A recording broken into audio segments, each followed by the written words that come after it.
Pessoal, boa noite. Eu sou o médico veterinário Leandro Haruki Sangalati. Eu trabalho com dermatologia veterinária. Fui residente em clínica médica de pequenos animais pela FMVZ USP. Também fui residente em dermatologia veterinária e hoje sou mestrando do programa de clínica médica também da FMVZ USP. Bom, primeiro eu queria agradecer aí a presença de todos. Sei que é uma terça-feira esse horário, depois do trabalho. Não é fácil a gente sentar um pouquinho para tentar se aprimorar e aprender, né? Eu espero que eu consiga aí transmitir alguma coisa que ajude a rotina clínica de vocês, tá? Então, a gente vai falar da utilização do clacitinib, da ciclosporina, na dermatite atópica, ok?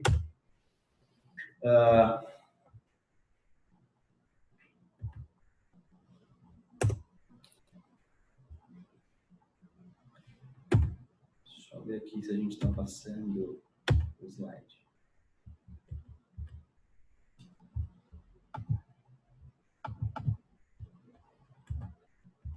Ok, então vamos lá, pessoal.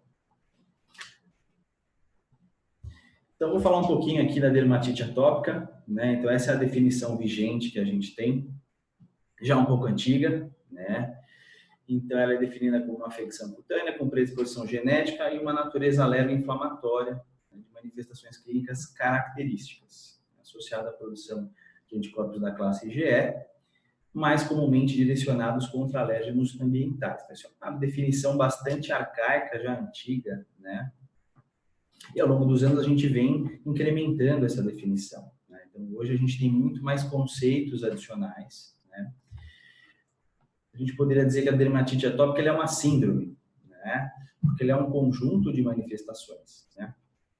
Então, por exemplo, nós temos defeitos estruturais do extrato córneo, né? Então é sabido que nossos pacientes têm um sério problema com a integridade da barreira cutânea, né? E isso a gente ainda não sabe, né? Se na dermatite atópica canina, a semelhança do homem, esse defeito de barreira ele já é genético, então o indivíduo ele tem um defeito de barreira cutânea, ele vem a se tornar sensibilizado aos alérgenos, ou se, na verdade, a doença alergo-inflamatória é que causa os defeitos de barreira cutânea. Isso é uma coisa que ainda é discutível, né? A descontinuidade do filme hidrolipídico, né? Ou seja, isso que permite com que a pele tenha maior manutenção aqui, né, da sua água, da sua hidratação, né? Então, consequentemente, um paciente que perde água transepidérmica, né? Tem diminuição na produção e distribuição dos ceramídeos, né? A gente sabe que não só os ceramídeos, mas uma série de outros sebatos vão participar não somente na manutenção da hidratação dessa pele, mas também existe uma série de outros compostos que vão participar, por exemplo, com uma ação antimicrobiana, né? Então tem a ver com, impacta diretamente a microbiota cutânea também, né? A gente tem essas mutações em genes da filagrina, né, que codificam a filagrina ou talvez estejam envolvidas no metabolismo da filagrina. Isso mais uma coisa também que para a gente em medicina veterinária ainda não é muito bem esclarecido. A gente consegue demonstrar isso em algumas espécies, né? Existem alguns trabalhos em que isso é demonstrado, por exemplo, em labradores ou os westies, né? Mas a gente não pode dizer que isso acontece em todos os animais, né? Então, a filagrina ela vai impactar diretamente o turnover dessa pele, né? Depois, quando ela é degradada, os seus produtos vão impactar o pH dessa pele, né? E, consequentemente, toda a dinâmica cutânea vai ser afetada por essa filagrina, né? Então, é uma substância bastante importante, né? A gente tem a desbiose cutânea, né? Vocês sabem muito bem que praticamente a gente recebe os nossos alérgicos, a gente só recebe eles quando eles já têm piodermite, malacesiose, né? Então a gente tem aí esse problema, né? Os Staphylococcus pseudointermédios é a principal bactéria da microbiota do cão, né? E ela está envolvida aí em mais de 90% das piodermites. Não só os estafilococcus, como a Malassezia pachydermatis também produzem uma série de superantígenos e os nossos pacientes podem se sensibilizar a esses superantígenos também, né? Então é como se fosse que o nosso paciente ele também se torna alérgico a esses micro-organismos, né? Então isso é uma coisa, a gente percebe que os nossos pacientes alérgicos, eles quando têm fluido, quando tem infecção oportunista, eles têm um aumento bastante expressivo do prurido, né? E muito se deve a essa sensibilização a esses superantígenos, né? Obviamente, os alérgenos ambientais, né? Sobretudo os ácaros da poeira doméstica, os ácaros de estocagem, né? Os fungos anemófilos, né? E o pólen, né? Mas, de fato, os ácaros são os principais alérgenos ambientais. A gente tem indução por alimentos, então alguns pacientes, aí da ordem de 30% deles, vão ter sensibilização a alérgenos alimentares também, concomitantemente. Então, eles têm dermatite atópica induzida por alimentos. Então, isso está aí a importância, né? Mais um motivo do quão importante é a dieta de eliminação, né? E a gente tem esse desequilíbrio, né, das respostas TH1 e TH2, né? Que vai culminar, obviamente, então, aí em todo aquele problema imunológico que a gente vai ver a seguir já já. Então, é isso que é dermatite atópica, né? Então, é uma doença que tem uma natureza multifatorial, né? A gente tem participação de alérgenos alimentares, de alérgenos ambientais, né? Tem uma carga genética importante, a gente ainda não consegue saber exatamente todos os genes que participam, como é que a herança é poligênica, é recessiva, dominante, né? Quais os locos, a gente ainda não sabe disso, mas a gente sabe que existe uma carga genética bastante importante. Distúrbios psicogênicos, né, eles começam a surgir durante todo o processo, né, então o paciente que fica com comportamento estereotipado, né, ele tem diminuição da qualidade de vida, né, a gente tem os micro-organismos, estafilococos, malacésia, né, os defeitos de barreira cutânea, interessante ali como mostra que é uma via de mão dupla, né, então eu tenho problema de barreira cutânea, eu vou ter inflamação em prurido. Eu tenho inflamação em prurido, eu vou piorar minha barreira cutânea, né? Enfim, então é uma doença que tem uma série de coisas acontecendo, por isso que a gente poderia dizer então que ela é uma síndrome, né? Então olha só quanta coisa a gente tem já de conceito adicional quando a gente está falando aí, tentando definir a dermatite atópica, né? E a gente tem essas nomenclaturas, né? Então os senhores quando forem procurar, quando forem ler a respeito da dermatite atópica, vocês vão encontrar algumas denominações, né? Eu coloquei elas aqui a título de curiosidade para facilitar aí a vida de vocês, conforme vocês forem, porque provavelmente vocês vão se deparar com essa terminologia, né? Então, a dermatite atópica clássica é aquela stricto sensu, né? Então, aquela que a gente aprende lá desde a graduação, a gente geralmente está se referindo a essa dermatite atópica, a stricto sensu, ou seja, eu tenho detecção de anticorpos da classe IgE contra alérgenos ambientais, ponto, né? A gente pode falar da dermatite atópica no sensu lato, né? Então, a gente está falando de detecção de IgE contra alérgenos ambientais e ou alimentares também, né? Então, a gente já tem aí uma outra classe de alérgenos que também vai participar, né, na deflagração das manifestações. A gente tem a dermatite atópica-like, né? Ou seja, eu tenho todo o quadro sintomatologional, eu tenho todo o histórico, evolução, topografia, né? Mas resposta terapêutica, né? Mas eu não detecto, né, IgE contra alérgenos, tá? Isso a gente se depara rotineiramente nos nossos pacientes. A gente sabe que isso tem a ver com uma série de coisas. A gente sabe que pode ter a ver com, por exemplo, nossa metodologia para a detecção desses alérgenos, desses anticorpos de classe IgE, mas a gente tem também o quê? Pacientes que não fazem respostas de hipersensibilidade do tipo 1 preferencialmente. Né? Então, pacientes que podem fazer uma resposta mais celular. Então, não dependo de IgE para fazer a doença. Faço resposta tardia do tipo 4, né? A gente tem a dermatite atópica induzida por alimentos, a gente comentou agora há pouco, né? Ou seja, eu tenho os alérgenos alimentares também participando, né, na deflagração, no quadro sintomatologional, né? E eu tenho as reações cutâneas adversas ao alimento, onde a manifestação clínica é dermatite atópica. Esse é um conceito um pouco mais difícil da gente entender, mas pensem como dermatite atópica como sendo uma doença onde eu tenho características próprias, né? Um jeitão de ser. É uma doença que eu bato o olho e falo, olha, isso é dermatite atópica. Né? Então, isso é clinicamente característico. Né? Então, existem pacientes que têm, na verdade, uma reação cutânea adversa ao alimento, né? E aí, como que ele manifesta isso? ele se manifesta mimetizando a dermatite atópica, né? Mais uma vez, por isso a gente faz dieta de eliminação, porque o nosso paciente, muitas das vezes, a gente tem o mesmo paciente, né? A mesma resenha, mas eu tenho causas distintas. E aí a dieta de eliminação vai ser esse divisor de águas, né? Então aqui as manifestações clínicas da dermatite atópica. Característico, né? Assim, olha o paciente, é bem característico, acometo face, membros, né? Sobretudo extremidades, região interdigital, caudal, regiões flexurais, né? Então axilar, inguinal, flexura antecubital, nessa outra imagem, né? Olha lá, abaixo da cauda, né? Então são regiões bastante características, né? Periocular, perioral, né? A face interna dos pavilhões auriculares, né? Então é isso que eu quero dizer quando eu digo que a dermatite atópica é uma doença que tem uma doença característica, né?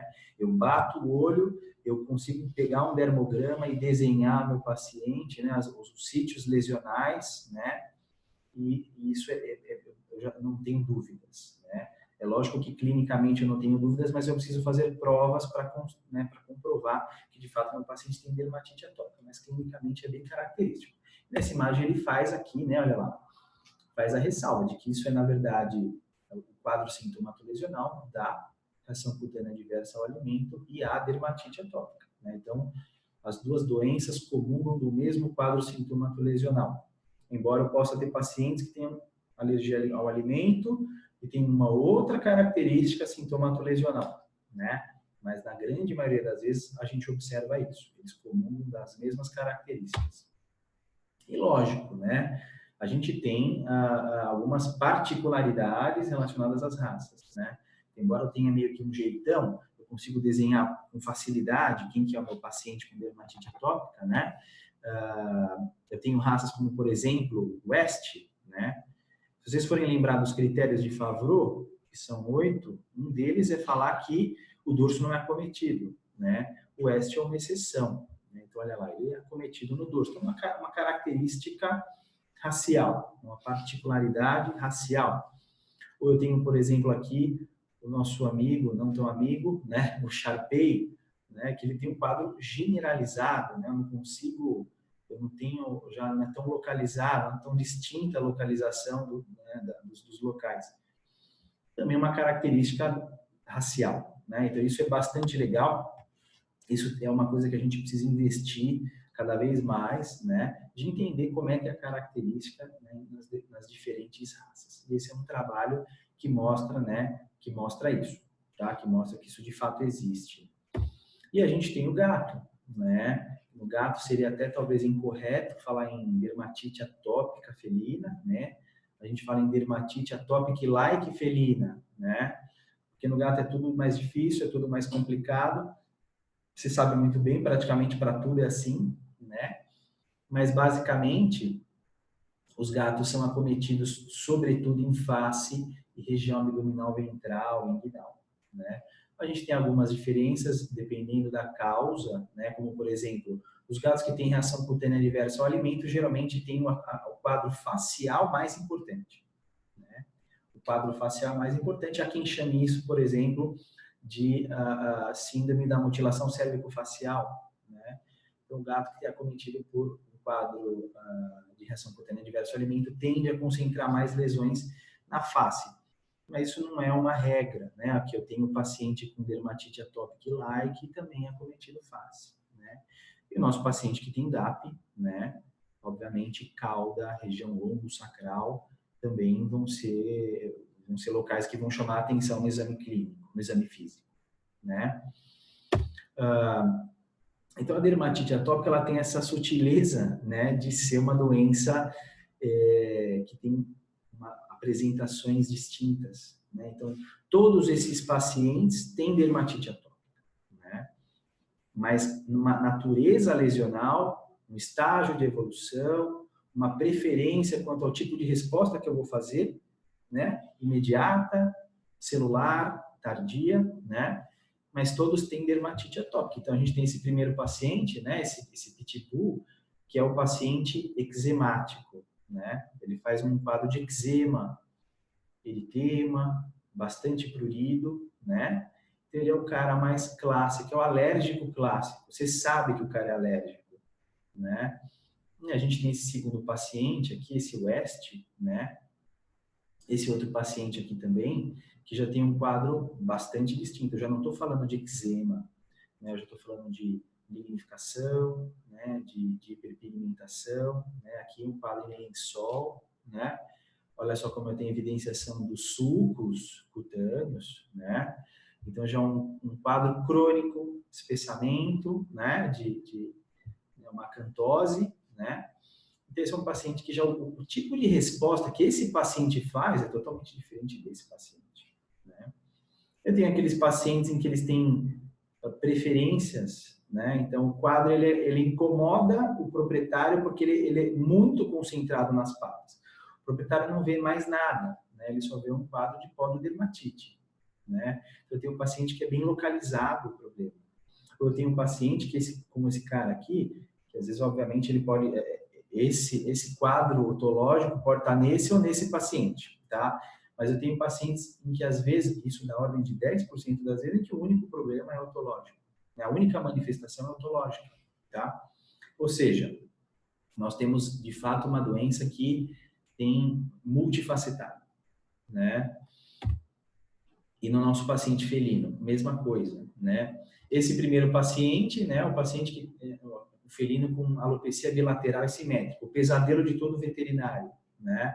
Esse cara pode ter qualquer coisa, até que se prove o contrário, como por exemplo, dermatite atópica, né? Que é o caso desse paciente.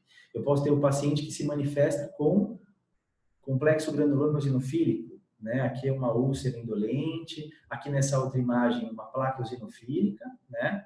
Eu tenho um paciente que manifesta com prurido facial e eu tenho um paciente que faz o quê? Dermatite miliar, né? Ou seja, mesma coisa. Eu tenho uma série de manifestações para uma mesma doença, né? Então, série não tem uma característica clínica única, né? Da mesma semelhança do que a gente vê nos caninos, tá?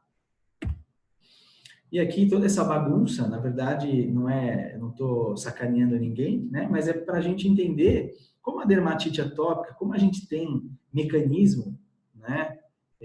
Novo, né? E sendo descoberto, sendo estudado, e que fogem, né? Daqueles conceitos mais arcaicos de que a gente tinha, né?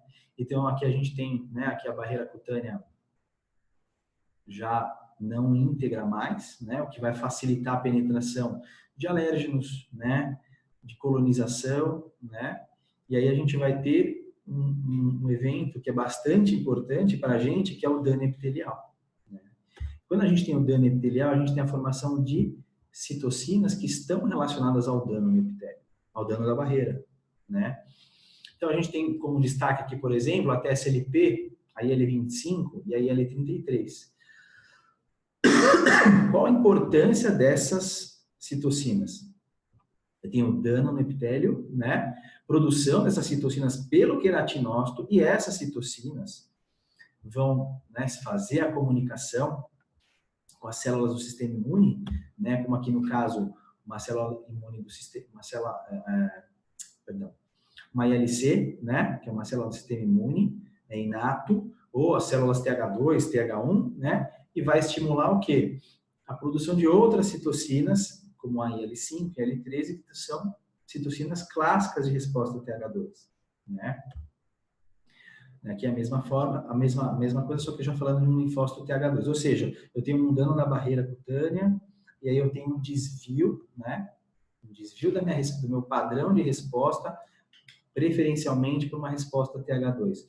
Tudo isso consequência do quê? Da produção de citocinas de dano epitelial, né? Que é uma coisa que a gente tem uma descoberta, né? E essas citocinas, e aqui, né, a gente tem aí a interleucina 31, que é uma das coisas que a gente vai falar bastante quando a gente for falar de oclacitinib, essas citocinas podem não somente participar da produção, né, dos anticorpos de classe IgE, que vai gerar todo aquele quadro clássico, né? Mas elas também podem diretamente, sobretudo a interleucina 31, sensibilizar a fibra nervosa e gerar o prurido, a sensação do prurido. Ou ainda, essas citocinas com uma TSLP, né, de barreira, também podem diretamente impactar em prurido, podem diretamente fazer a sensibilização da fibra nervosa sem ter feito nenhuma sensibilização, né, de alérgeno, sem ter elaborado nenhuma resposta imune, eu posso ter prurido, tá? Ou seja, é muito mais complexo. A gente percebe como o prurido pode ser gerado de uma forma muito mais fácil do que a gente acreditava antes, né? Então, aqui mostrando que elas podem sensibilizar a fibra nervosa, né? Aqui, na verdade, é a mesma ideia, né? Só que aqui um comparativo um pouco melhor de mostrando aqui do lado esquerdo o paciente na fase aguda. Né? Então, o paciente na fase aguda, ele também vai ter a produção das citocinas relacionadas ao dano do epitélio e vai ter aquele monte de citocinas de perfil TH2, né? Produção de anticorpos de classe IgE. E quando eu estou falando já do indivíduo crônico, vamos lembrar lá daquele West, daquele indivíduo com hiperpigmentação, lignificação, ele já vai ter uma série de alterações da barreira cutânea, né? E a resposta dele já vai ser preferencialmente o quê? TH1, não TH2. Uma resposta mais celular, tá? Então, esses pacientes, ambos os dois, têm dermatite atópica. Às vezes, o paciente aqui que está crônico, ele, na verdade, é só uma evolução do que ele um dia foi aqui agudo, né? Ou às vezes a gente pega o paciente nesse estado, ele volta para cá. Ou a gente pega ele aqui na fase aguda e ele vai para a fase crônica. Então, a gente fica jogando isso. E isso talvez não. Isso com certeza tem a ver com a escolha terapêutica que a gente vai utilizar, tá? Então, ou seja, o que a gente está resumindo? Né? Qual que é a mensagem que eu quero passar para vocês? Né? Que a dermatite atópica vai muito mais além, né, do que a gente pensava antigamente, de que, eu tenho IgE, aí vem um alérgeno, aí eu faço aquele conjugado, né, das duas moléculas IgE que estão na superfície do mastócito, ele degranula, libera histamina, e é isso que acontece no meu paciente. Isso é coisa do passado. A gente tem muito mais problemas, né? E a gente começou a sentir isso na pele, literalmente, quando a gente começa a perceber que os nossos pacientes já não respondem a algumas terapias, respondem a outras, né? Como, por exemplo, os antistamínicos, que tem uma taxa de sucesso muito pequena, né? Então, a gente não sabia por que isso acontecia no campo. Hoje a gente faz ideia de por que isso acontece, né? Então, vamos falar um pouquinho da ciclosporina, né? Então, ela é um fármaco que é imunomodulador, ela é isolado de um fungo, né? Eu não vou usar falar o nome dele, mas enfim. Então, ele é um medicamento que pode ser utilizado para uma série de doenças autoimunes e imunomediadas, né? A gente não usa ela só para dermatite atópica, tá? Ele é um inibidor de calcineurina. E o que isso significa? Ele vai afetar principalmente linfócitos T e produção de L2, né? Então, o que é IL-2? IL-2, a gente, por muito tempo, acreditava que ela era uma citocina, uma interleucina de classe TH1, né? A gente falava que o indivíduo que tem dermatite atópica, a gente faz imunoterapia, ele fica bom quando ele desvia a resposta de TH2 para TH1 e ele começa a fazer IL-2. Então, IL-2 poderia ser um marcador de que o paciente está melhorando, está respondendo. Mas nada disso, né? Na verdade, a IL-2 ela é uma interleucina que tem um papel trófico, tá? Então, ela mostra ali naquela região em que ela vai atuar que ela pede reforços e ela dá suporte para produção, diferenciação, recrutamento de mais células inflamatórias, tá? Então, quando a gente afeta a produção da IL-2, a gente está afetando diretamente as populações de células do sistema imune, né? Então, ela vai inibir a ativação do linfócito T, inibindo o NFAT, que é um fator, né, de transcrição. A gente vai ver mais com detalhes o mecanismo de ação e vai impactar não só L2, como, por exemplo, L4, interferon gama e o TNF-alfa, tá? Ela é a droga mais clássica para o manejo, então a gente usa ela há muitos anos, é a droga que a gente tem mais experiência, né? A gente pode utilizar nesse intervalo terapêutico de 5 a 10 miligramas quilo ao dia para cães e gatos, quando a gente está falando de dermatite atópica, né? Talvez para gatos vale mais a pena a gente já começar com uma dose maior, 7,5 miligramas quilo, que mostram alguns trabalhos, né? Então, o gato a gente pode entrar com uma dose um pouco mais alta, tá? E a gente tem essa possibilidade, de repente, está atendendo um cão muito grande, né? Ficar oneroso, ficar caro a gente fazer ciclosporina para ele nesse intervalo terapêutico, a gente poderia utilizar de 2,5 a 3 miligramas quilo associando ao cetoconazol, né? Cetoconazol 5 a 10 miligramas quilo CID. Por que isso tem a ver? Eles vão competir, né, pela metabolização do citocromo P450, então vão aumentar a meia-vida da ciclosporina, né? Consequentemente, eu preciso de doses menores para o mesmo efeito terapêutico, tá? Então, isso a gente poderia se utilizar dessa combinação para cães muito grandes, né? Os efeitos a gente vai observar cerca de 21 dias após o início da terapia, né? Mas lembrando que ele pode acontecer um pouco mais tardio, aí, às vezes ele começa mais cedo, 14, mas ele pode durar até 30, pode aparecer até depois de 30 dias, né? Eu costumo experimentar pelo menos 30 dias para falar se a ciclosporina funciona ou não funciona, tá? Mas ela tem esse pequeno defeito de começar um pouco mais tarde, tá? Então, consequentemente, a gente poderia, por exemplo, lançar mão de um glicocorticoide, né? A gente pode trabalhar como a gente faz uma doença imunomediada, né? Uma doença autoimune, a gente faz uma fase de indução. A gente pode fazer a indução com glicocorticoides, né?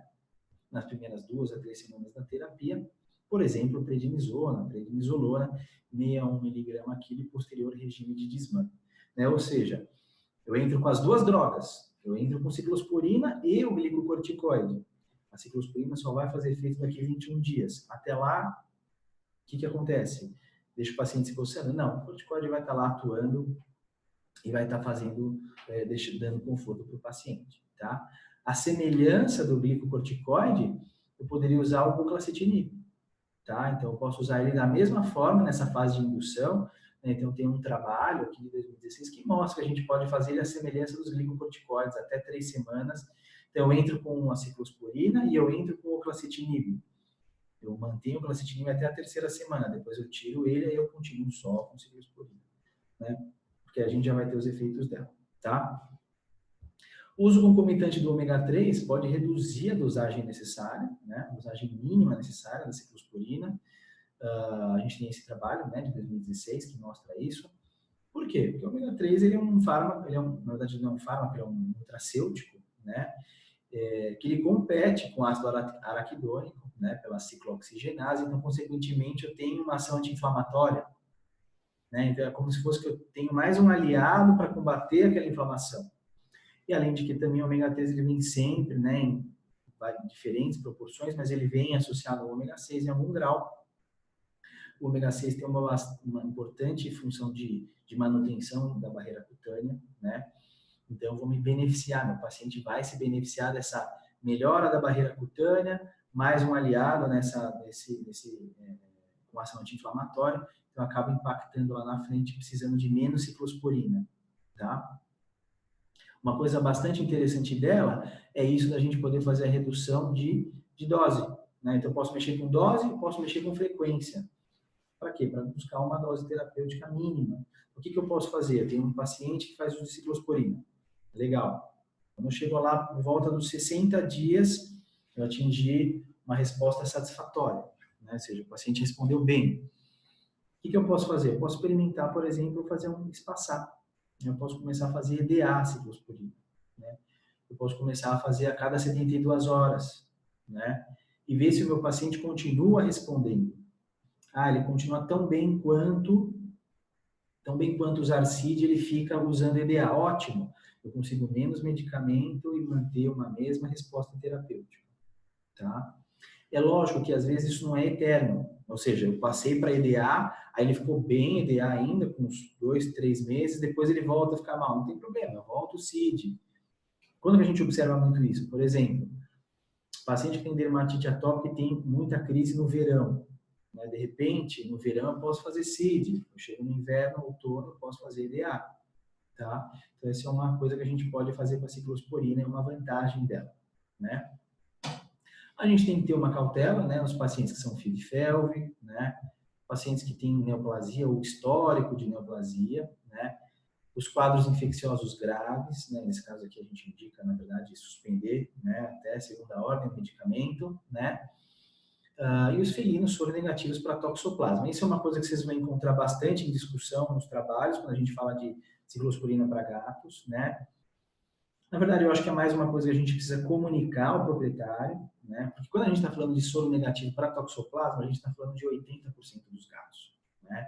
Então, aproximadamente 20% dos gatos urbanos, do gato doméstico, ele é soro positivo para toxoplasma, né? Então, o gato que é soro negativo, ele tem uma chance de, quando se deparar com toxoplasma, se é que ele vai se deparar, de fazer a doença. A gente sabe que, embora o gato ele geralmente não faz a doença, né, ele só participa aí do ciclo, mas eventualmente ele pode fazer. Então, ele sendo soro negativo e usando imunomodulador, isso pode ser facilitado, né? Mas, mais uma vez, acho que talvez é uma coisa que a gente vai expor para o proprietário, não tem como eu falar, olha, 80% dos gatos não podem usar ciclosporina porque eles são soronegativos, né? Então, não é uma coisa que dá para a gente colocar na prática, tá? Então, aqui mostrando como funciona a ciclosporina, né? Então, aqui a gente tem um linfócito T, né? Ele tem um receptor de célula T, que é justamente aonde o antígeno vai ser apresentado, né? Por uma célula apresentadora de antígeno, e é lá o seu MHC de classe 2, certo? Então, quando eu tenho a apresentação do antígeno, eu tenho o quê? Uma sinalização, né, intracelular, onde eu vou ter o aumento do cálcio citoplasmático, né? E aí, a calcineurina, né, que é o nosso alvo, esse é o alvo da ciclosporina, né? É uma molécula que ela é sensível a esse aumento de cálcio. Então, a partir do momento que eu tenho um aumento dos níveis de cálcio, ela vai ser ativada. Ela, uma vez ativada, ela vai desfosforilar, né, esse NFAT, que é um fator de transcrição, ou seja, se ele passa a ser desfosforilado, ele passa a ser ativado, e ele sendo um fator de transcrição, vai se dirigir ao núcleo da célula e vai lá, né, regular a expressão gênica e, consequentemente, né, a transcrição. E aí, resultante desses RNA mensageiros, eu vou ter uma série de citocinas pró-inflamatórias, dentre elas a IL-2, que é a principal aqui para a gente. Então, a partir do momento que eu inibo a calcineurina, não interessa se eu estou apresentando antígeno, não interessa se eu estou aumentando níveis de cálcio. Esse NFAT, ele nunca vai ser desfosforilado, então eu nunca vou sinalizar para a célula, olha, faça aí os fatores, né, produza as interleucinas pró-inflamatórias, as citocinas que vão recrutar mais células, né? Então isso não vai acontecer. Então é assim que funciona a ciclosporina. Então aqui mostrando alguns trabalhos, né? Então a gente tem aqui um trabalho que avalia a eficácia da ciclosporina, né? Um trabalho nosso, brasileiro, né? Então a gente teve uma redução do Cadese-13 em 70% após 60 dias de terapia, tá? Uma redução de 52,6% do prurido no mesmo período, tá? Então, uma droga que impacta bastante o score lesional, né? E impacta também num grau bastante interessante o prurido, né? Aqui um outro estudo, né? Mostrando um estudo que está avaliando a eficácia dela na dermatite atópica-like felina, né? Um artigo de peso, né? Tem aqui o Favreau, Tentino e tal, né? Tem uma melhora de mais de 50% do score lesional em mais de 70% dos gatos tratados com aquela dose já um pouquinho maior, que é de 7 miligramas por quilo, por 6 semanas. Tá? Então, mostrando que ela também é uma droga bastante eficaz, né, na terapia aí da dermatite atópica felina. Esse é o trabalho que eu citei anteriormente, onde a gente vê que o uso concomitante, né, de ácidos graxos poliinsaturados ômega 3 vão diminuir a necessidade, né, da ciclosporina.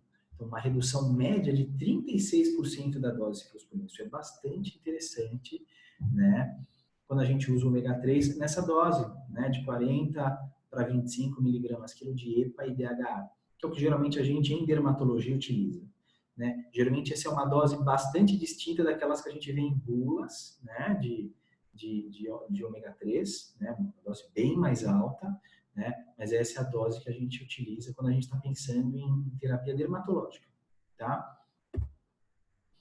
E esse é um outro trabalho bastante interessante, um trabalho recente, né, que mostra que tanto os glicocorticoides quanto a ciclosporina não afetam, né, não impactam de forma significante a microbiota cutânea, né? Então, porque isso é uma coisa que se pergunta bastante. Então, eu tenho um paciente que tem muita infecção oportunista, né? Eu tenho muita infecção, tem infecção recorrente por estafilococcus, por malacésia, né?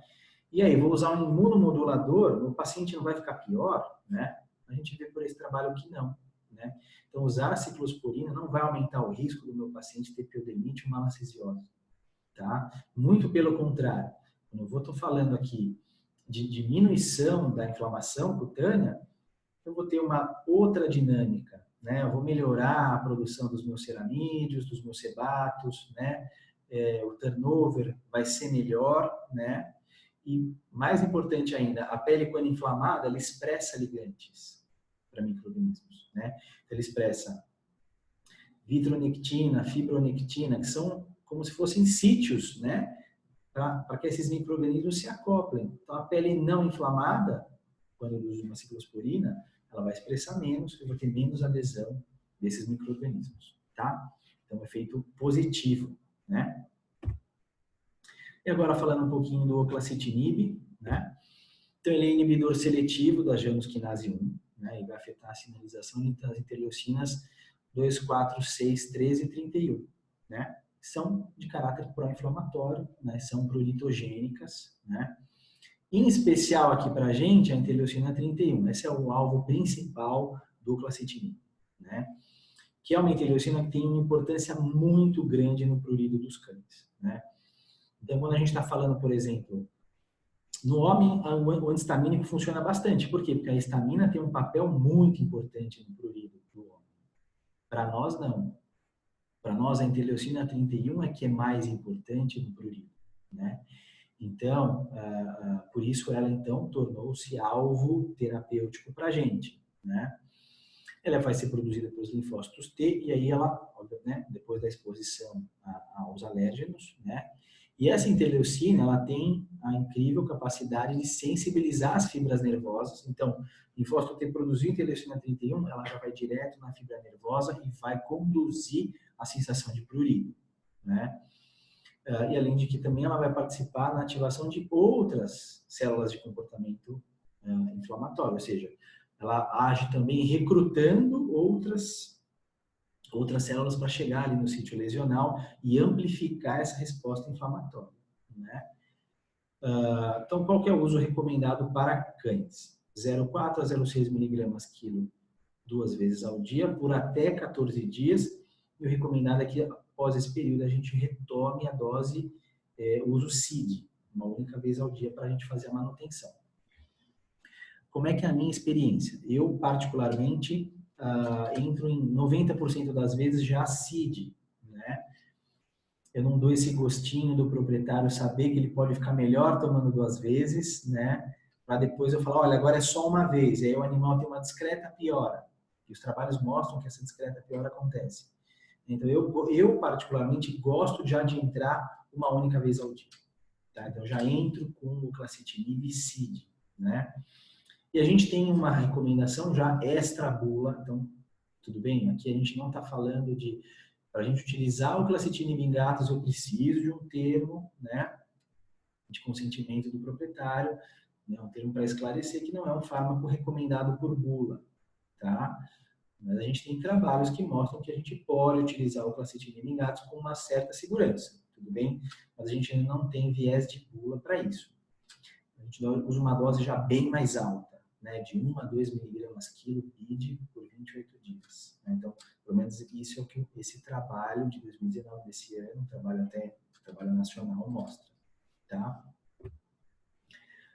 Existe esse uso alternativo, né, onde a gente pega a dose diária, né, ou seja, a dose que eu faria CID, fraciona essa dose, né, em 2 momentos. Então, eu estou usando lá 0,4 miligramas quilo, é como se eu usasse 0,2 miligramas quilo de manhã, 0,2 miligramas quilo de noite, né? Eu já ouvi também colegas que fazem uso EDA, ou seja, em dias alternados. Em teoria, o oclacitinib não é uma droga que a gente consegue fazer espaçamento, tá? Que é o que a gente faz, por exemplo, com a ciclosporina. Mas a gente tem colegas que relatam, olha, eu fiz, deu certo, né? A gente anota a sugestão, né? já experimentei em alguns animais e, de fato, tem pacientes que respondem, né? Então, isso vai impactar em menos reações adversas, né? Um custo reduzido, né? Mas é uma parcela pequena dos pacientes que vão responder. Mas, enfim, uma carta na manga, né? Sempre bom a gente anotar a dica de alguns colegas. Ela é bastante interessante em surtos agudos, né? Então, estou falando do paciente que o proprietário te procura porque o animal está coçando, né? Então, o proprietário quer tirar a coceira, né? O paciente está ali, né? Um quadro agudo. Então, ele é um fármaco que o paciente, que o proprietário vai sair da clínica, vai adquirir, vai mandar aviar o produto e assim que o animal começa a fazer uso, em espaço aí de até 4 horas, a gente já tem efeito, né? Então, uma droga bastante interessante para a gente utilizar no surto, né?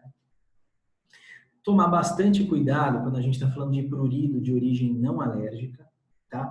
Então, observem o seu paciente. O meu paciente tem prurido, mas ele tem piodermite superficial associada. Boa parte do prurido do seu paciente vem dessa piodermite. O clacetinib não vai ser uma Brastemp para esse paciente. Por quê? Porque eu tenho uma outra causa de prurido, tá? Não alérgica, tudo bem? Então eu tenho que tratar esse paciente, tratar essa infecção, aí o oclacitinib vai começar a ser legal para ele, tá? Então cuidado com essa coisa de tipo, poxa, eu entrei para esse paciente, não funcionou, não deu certo, ou eu tenho uma coleção de pacientes que não está dando certo. Cuidado se o seu paciente não está com infecção oportunista e por isso o oclacitinib não está funcionando, tá? Então, de novo, ele é muito bom para o cara coçador, né? O cara que tem muito prurido, né?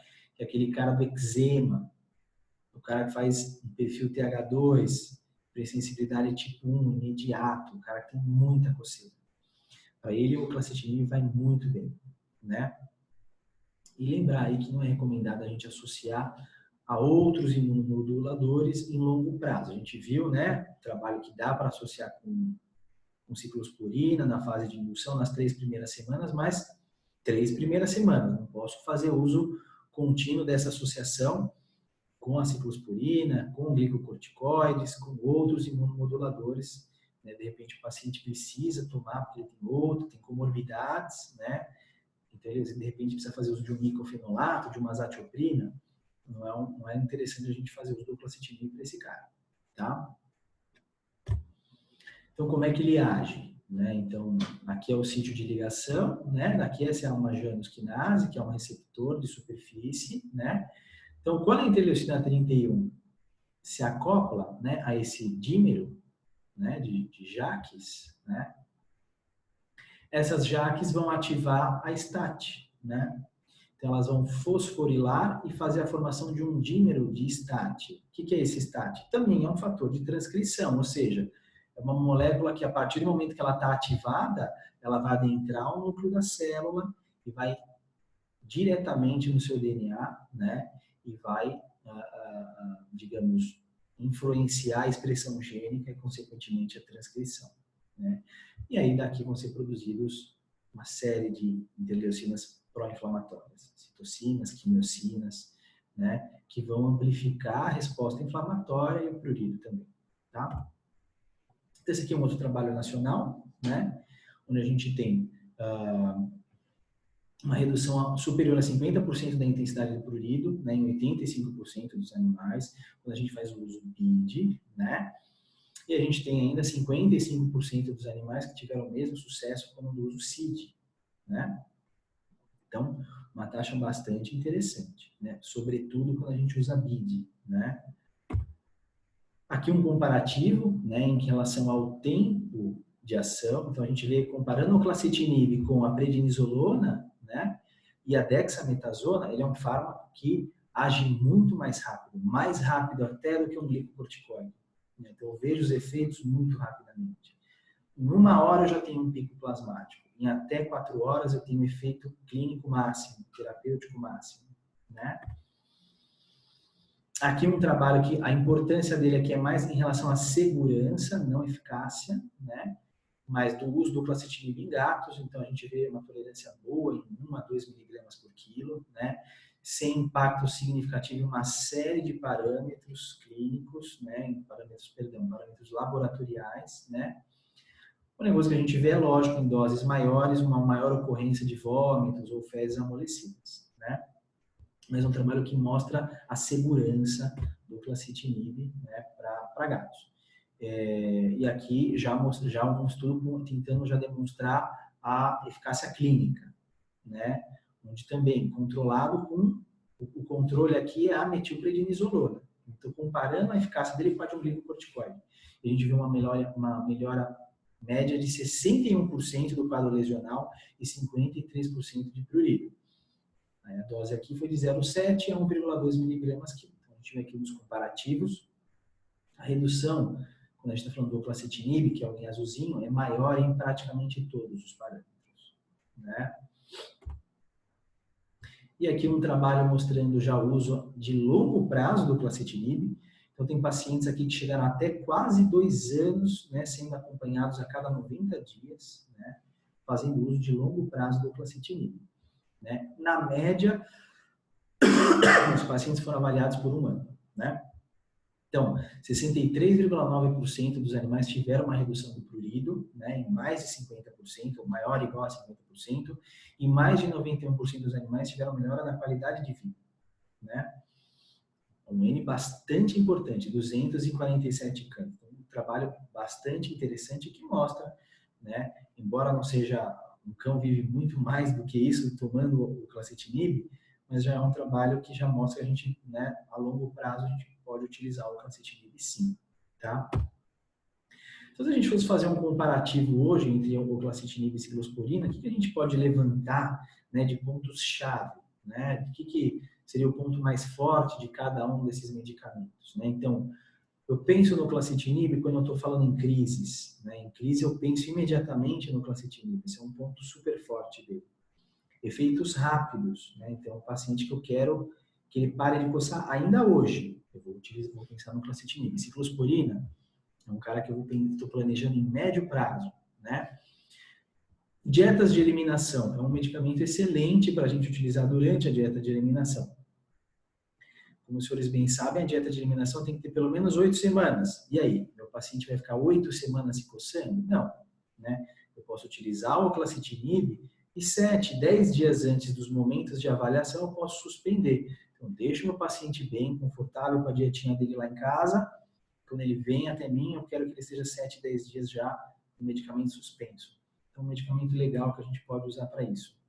Ele tem a vantagem de ter menores efeitos gastrointestinais, quando a gente compara com a ciclosporina, né?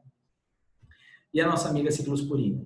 Tem um efeito bastante legal sobre otites crônicas extenusantes, né? Então, a gente sabe que mais de 90% dos nossos pacientes que têm dermatite atópica têm otite crônica recidivante, né?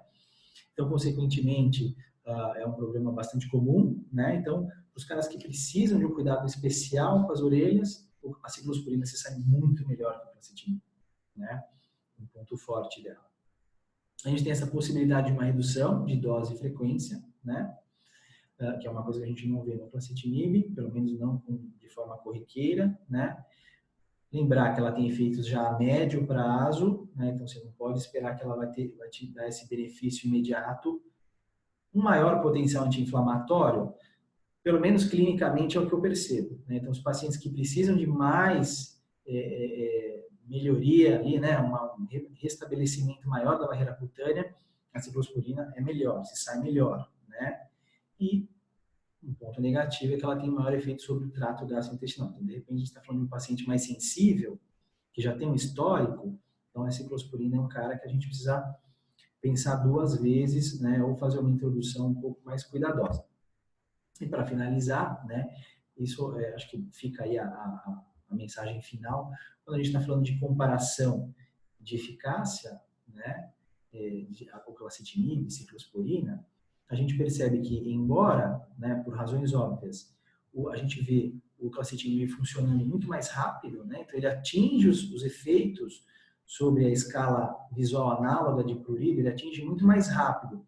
Mas olha lá no final, né, quando eu passo ali dos 40, né, 50 dias, elas são equivalentes, né? Então, são drogas que, a longo prazo, né, praticamente eu vou ter um benefício de ambas as duas, né? Então, não tem o time oclacitinib ou o time ciclosporina, né? Então, as duas, elas servem para a gente, talvez depende do momento, depende da particularidade de cada paciente. A gente sabe que tem paciente, por razões que às vezes a gente não compreende, se adapta mais a uma droga ou se adapta mais a outra, né? Então, isso a gente só vai saber experimentando. Às vezes o exame físico dá algumas respostas para a gente, como eu falei, às vezes o cara mais eczematoso, ele é meio clacetinib, às vezes o cara mais hiperqueratótico, lignificado, ele tem talvez seja mais ciclosporina, mas não adianta. É só na prática que a gente vai saber, tá bom? Então, pessoal, agora eu estou aberto a perguntas, né?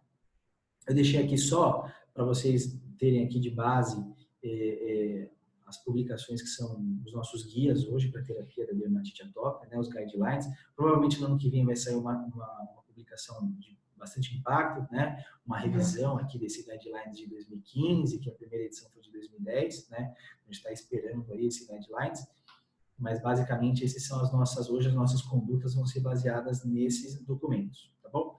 Se alguém tiver alguma pergunta, pode responder via chat, pode perguntar via chat, ou, de repente, não quer perguntar agora, pode mandar por e-mail, a gente vai responder ao longo aí da semana, tá bom?